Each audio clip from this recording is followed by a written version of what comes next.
The United States economy versus the American economy. When someone tells you, the economy is better, ask them which one.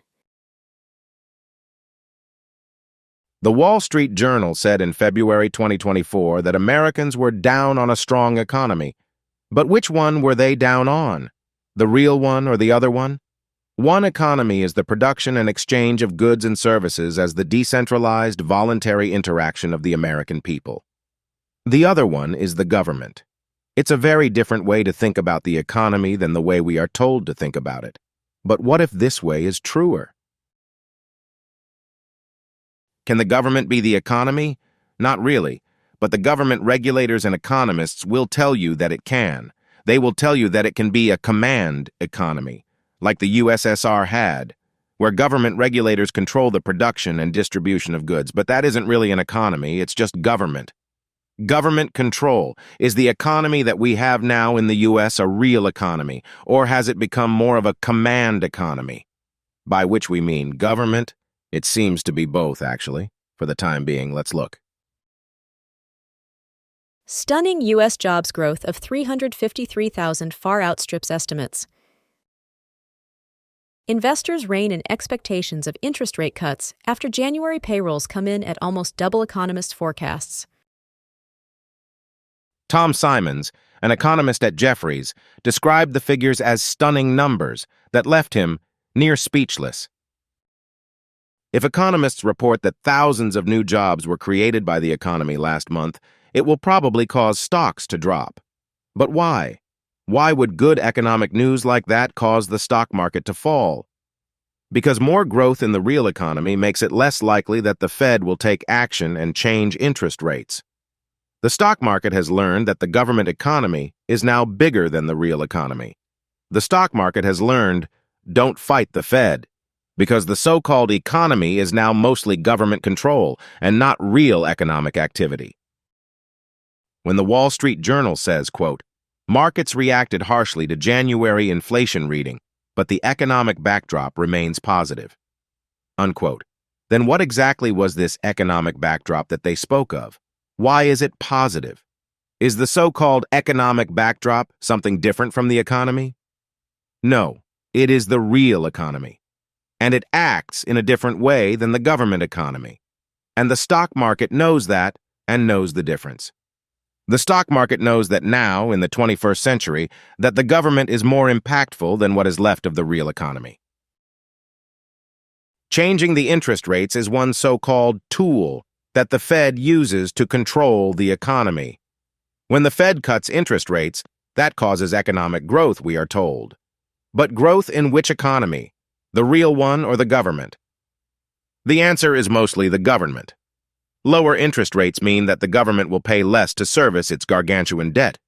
And even if the GDP seems to go up as a result of what government regulators do, that only proves the point that the government is growing, not the economy. That's because the GDP is really a measure of spending, not productivity, as we discuss in our 2021 piece titled GDP, Leftist Untruth Number 9. The GDP is spending, including government spending, which is, of course, huge. So when the government borrows more and spends more and the GDP goes up, it's really the government that grows, not the real economy. Essentially everything the government and the Fed do, from creating huge federal deficits and spending on pointless and immensely expensive foreign wars to the tidal wave of overregulation, hurts the growth of the real economy. In the end, what the government does only helps the government to grow. James McIntosh, in the 2024 Wall Street Journal article titled The Confusingly Strong Economy Told in 3 Stories, wrote, quote, America's economy proved surprisingly resilient to the biggest rise in interest rates in 40 years. Depending on the explanation you prefer for the unusual strength, you should be piling into stocks, worrying about government debt, or fearing recession. No one, including the Federal Reserve, seems to be able to settle on a single story about what's going on. Unquote. Essentially, everything the Fed does hurts the real economy. But the government regulators can use mass media to claim the opposite. When the real economy produces growth and a better standard of living, The government regulators say that's because their interventions worked. When their interventions do harm, the government regulators claim that the harm is the result of not enough government regulation. That way, they always win, and you and freedom always lose. As Brendan Brown wrote in a 2024 Mises Wire article titled, "The Death of Easy Money Has Been Greatly Exaggerated," quote, "Central banks have had the chutzpah to claim credit for slowing down the rise of consumer prices. The truth is, they have taken advantage of the supply boost from fading pandemic dislocations to pursue continued monetary inflation," unquote. And of course, in the first place, the pandemic dislocations were the result of the lockdowns and other actions by the government regulators. It's hard to think about the economy this way, because it isn't the way that the government regulators and the mass media want us to think about it. In reality, the U.S. government regulators are gradually taking control of what remains of the voluntary, free enterprise private sector economy. It is shrinking as the government command economy grows. When government has taken control of production and distribution, that is, like it or not, literally the definition of communism. No wonder the government regulators and media keep conflating terms and confusing their terminology and stories about what is really happening to the economy. There aren't really two economies. There is the economy and government control. The former is shrinking, and soon all that will be left is the latter. Especially since the creation of the Fed in 1913, U.S. government control of the financial system, the money system, and of all economic interaction has increased greatly. But isn't that control a good thing?